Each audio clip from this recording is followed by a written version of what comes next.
Hey everybody, I'm going to talk about the US-China trade war today. More specifically, how Google has restricted updates to phones manufactured by Huawei, which is the second largest phone manufacturer in the world, and how it's related to the trade war, and how China also has how China has a point of leverage on us via interest rates and treasuries. So I'm going to talk a little bit about that, and it is going to be pretty interesting, so take a listen.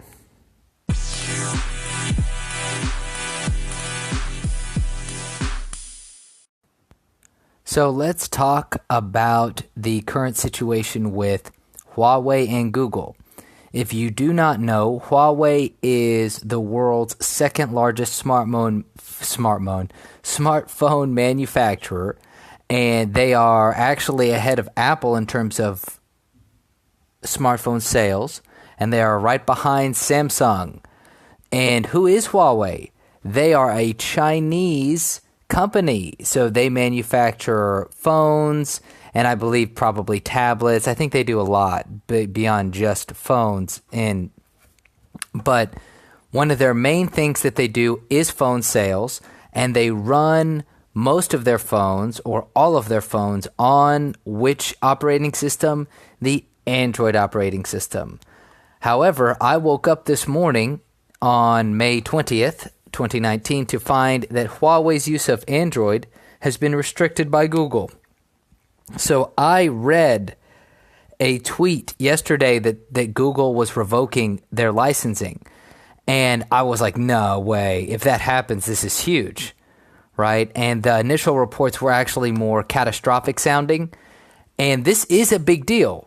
This is a really big deal, because if the number 2 smartphone maker in the world has their ability to use Android restricted, I mean, that's a blow, man. That is a big blow, even if it's not it's not a kill shot, and I don't know how crippling it is, but it's going to make things tougher for the company, I would assume. Then again, I mean, I'm not an expert in this area, but let's take a look a little bit. I like this article from the BBC because it's not so alarmist. So let me run through a little bit about this. It says, Google has barred the world's second biggest smartphone maker, Huawei, from some updates to the Android operating system, dealing a blow to the Chinese company. So we see some of you guys are going to read headlines about how they're not allowed to use it, but that's not the case. It's just basically restricting new and upcoming updates. It says new designs of Huawei smartphones are set to lose access to some Google apps. That move comes after the Trump administration added Huawei to a list of companies that American firms cannot trade with unless they have a license. Google said it was complying with the order and reviewing the implications. Huawei said it would continue to provide security updates and after-sales services to all existing Huawei and Honor smartphone and tablet products, covering those that have been sold or are still in stock globally. So, it says when Google launches the next version of Android later this year, it may not be available on Huawei devices. So there's a lot of keys here, guys. It may not be available on Huawei devices. Future Huawei devices may no longer have apps such as YouTube and Maps. Now, for people in China, that's not a big deal. They're not allowed to watch YouTube anyway. But, for obviously this is a global manufacturing brand, so that is a problem if they can't get access to that. But basically, this is just restricting the use of the operating system. It doesn't mean that all of a sudden the Huawei phones are going to go blank, because that's what I thought at first. When I first read headlines, I was like, oh my God, are we about to see a shutdown of millions upon millions or billions of phones across the world? Are we about to see a huge, is everyone just about to get cut off from Android? I thought that was going to be insane. But no, it doesn't look like that. Basically, it's just going to make it more difficult for people using Huawei phones. So maybe they'll be missing certain apps, like it says YouTube or Maps, and they won't be getting certain updates with the new updates coming out. And over time, that will be a big problem. But of course, in the short term, it's not an emergency. Like, it is an emergency, but it's not, right? It's an emergency because the technology moves so quickly that you're going to need to get those updates ASAP, but it's not an emergency as in the phones are going to go blank tomorrow. It also says here the UK mobile trade body, Mobile UK, said it was working closely with relevant authorities to understand the implications of the US Department of Commerce's placement of Huawei on its entity list. Last Wednesday, the Trump administration added Huawei to its entity list, which bans the company from acquiring technology from US firms without government approval. So, also Huawei's chief executive, Ren Zhengfei, told Japanese media on Saturday that we have already been preparing for this. So, I don't know what that means. I don't know if anybody knows exactly what that means. But this is an escalation in the trade war, right? And basically, something that I believe we're going to see over the coming weeks and months is we're going to see, until something comes to more of a head on this, we're going to see weird stuff like this pop up. For example, I don't think anyone knew this was a possible scenario. I didn't. I had no idea that this was a possible option. That basically, to me, what this is signaling to the Chinese is that, look, we have a lot more control over what's happening than you think. We just haven't been exercising that. And it looks to me like the Trump administration is basically saying, look, we've got all these levers. We're going to start pulling some of them, and we're going to see what shakes out. And it looks like we are now pressing the Chinese really, really hard. So this is from the BBC article titled Huawei's Use of Android Restricted by Google. Good article. I would recommend checking it out. It's just straight. It's not a bunch of BS. So then I went over to the Verge here, and it says in one of their articles titled, what is it called here? Huawei response to Android ban. The first response is to promise that existing Huawei and Honor phones will keep receiving security updates. So I'm not exactly sure how that works, but basically Huawei is going to try to make sure that their devices maintain some type of security updates. I don't exactly know how that's done, but whatever it is, that's what they're promising. It says Huawei has made, this is a quote from Huawei, Huawei has made substantial contributions to the development and growth of Android around the world, and as one of Android's key global partners, we have worked closely with their open source platform to develop an ecosystem that has benefited both users and the industry. Huawei will continue to provide security updates, blah, blah, blah. It says they'll continue to basically stay dedicated to building, to making the ecosystem better.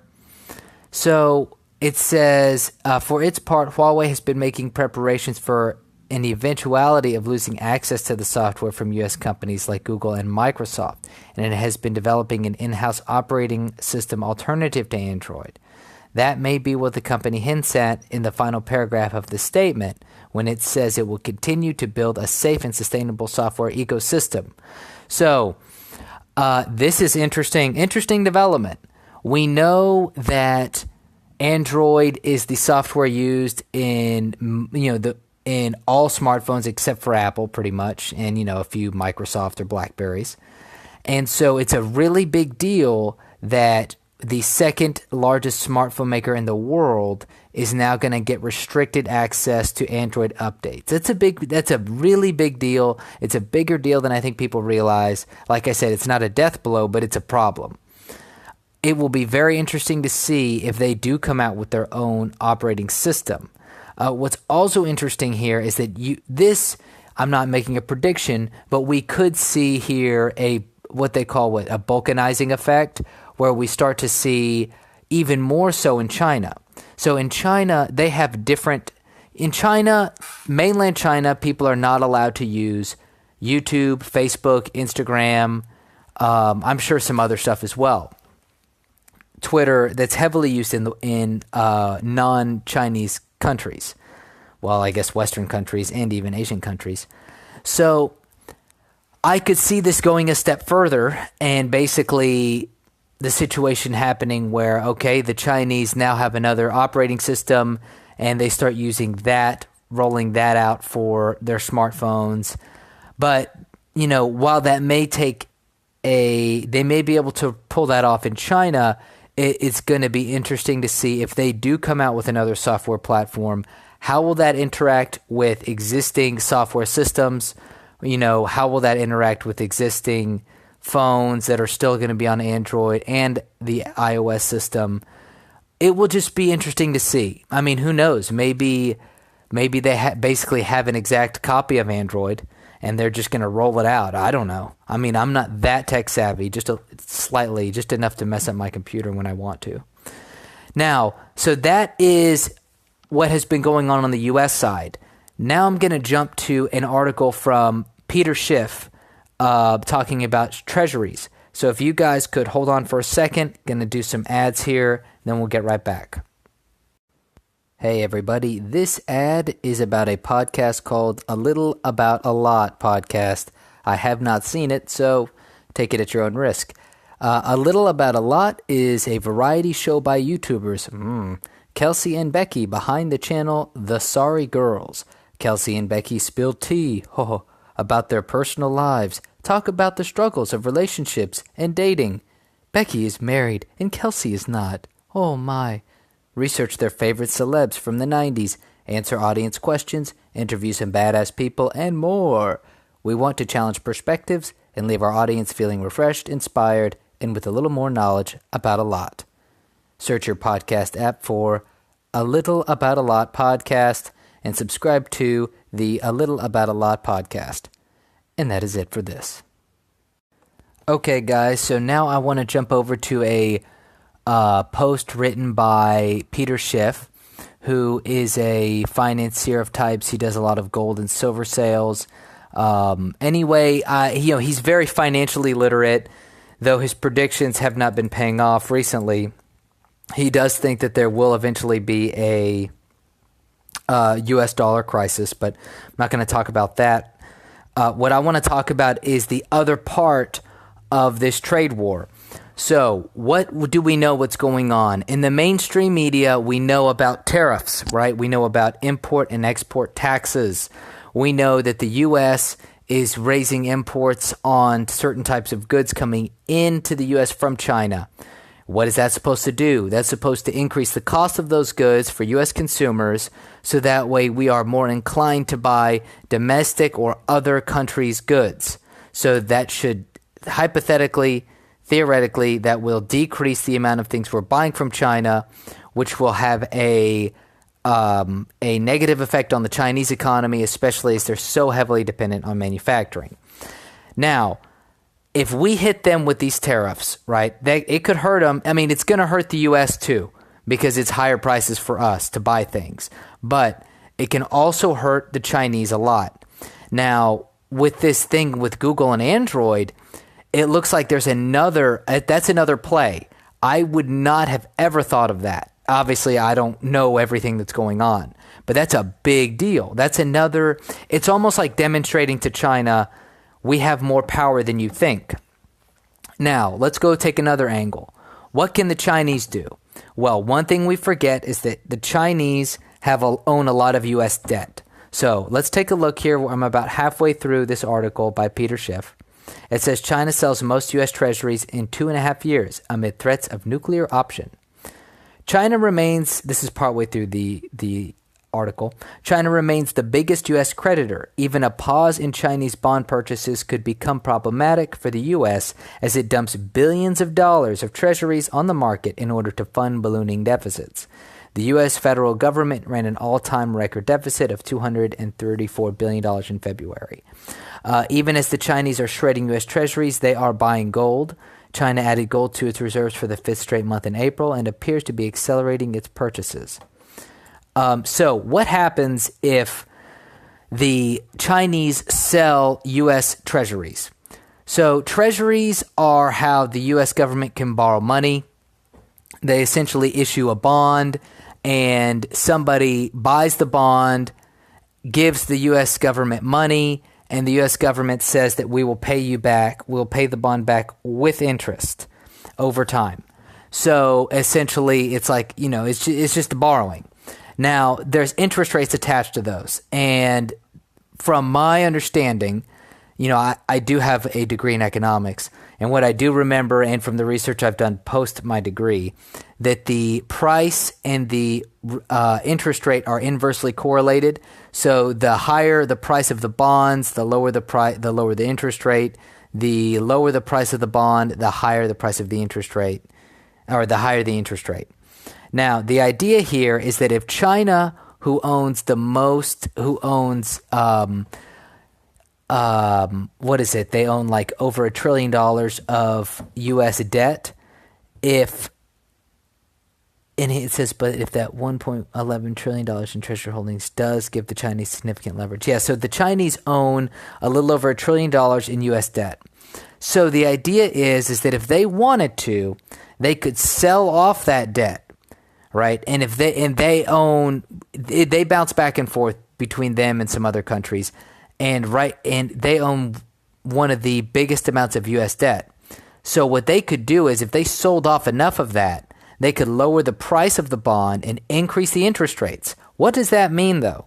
If they increase the interest rates, it means that the government will have to pay a higher amount of money for people that are lending it money.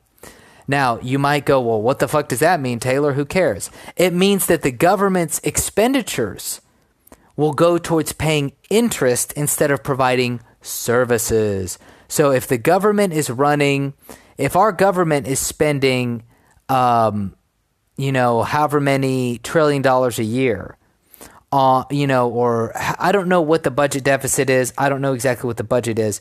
But the idea is that as interest rates go up, the government will have to spend more money paying interest, which means it will have less money for military. It will have less money for Social Security. It will have less money for all of the welfare programs that we have because more money will go towards paying the debt.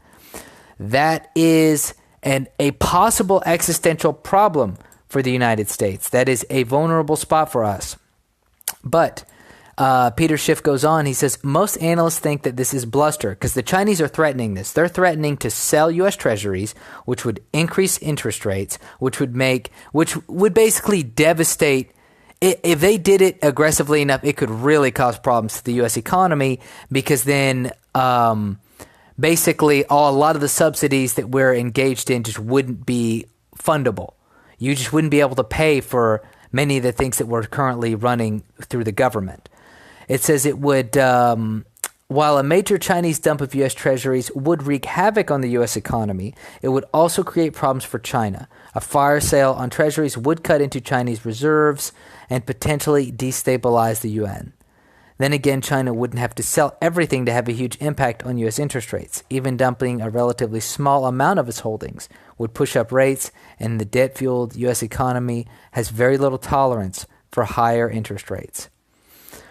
So that is that's a big problem potentially, and it's just I really wanted to talk about it because this trade war is ramping up, and everybody should buckle your seatbelts because this is interesting, right? You got the Chinese selling treasuries, you got the U.S. restricting Android updates to Chinese phones, Chinese manufactured phones.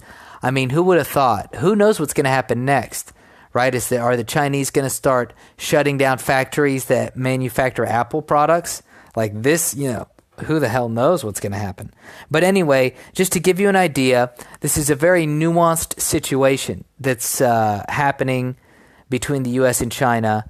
And I don't know if I've never seen anything like this. Then again, I'm not that old, so there you go. That's all I got for today. I hope everyone has a wonderful day.